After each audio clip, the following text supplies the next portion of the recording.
Today's Sunshine Note is titled, That Which Lies Behind. And Elisha prayed, O Lord, open his eyes so he may see.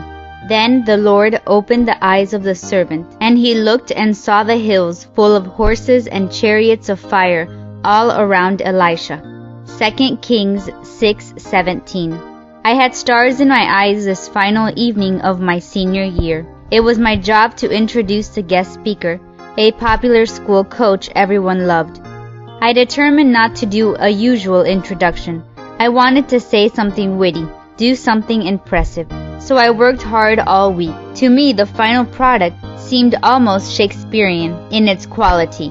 The jokes were punchy, the one-liners had depth. It was going to be a speech worth remembering forever. The whole crowd felt electric with excitement when I ascended the platform. As I dove into my prepared lines, they seemed to be leaning forward, listening to my every word. Then, as I started to wrap it up, I saw the audience stand to their feet and break into spontaneous applause. Overcome with the moment, I stepped back from the podium smiling and raised one hand in acknowledgement. I even began to take a bow. It was then that I felt a hand on my shoulder. It was the coach. He had come up from behind a little earlier than expected, and it was for him that the applause had begun, not for me. Sometimes we forget that there's a force behind us greater than ourselves. Elijah's servant found this out in a dramatic way.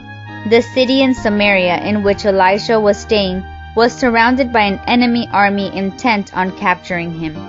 His servant rushed to the city walls and saw hundreds of chariots, archers, and soldiers surrounding them on every side.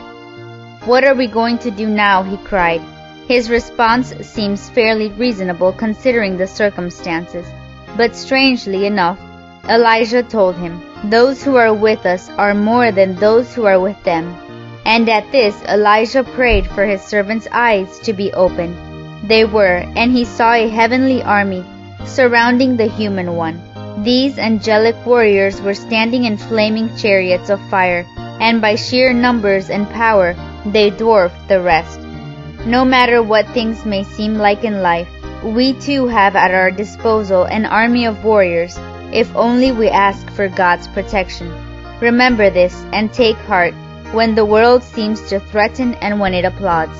May God bless you today.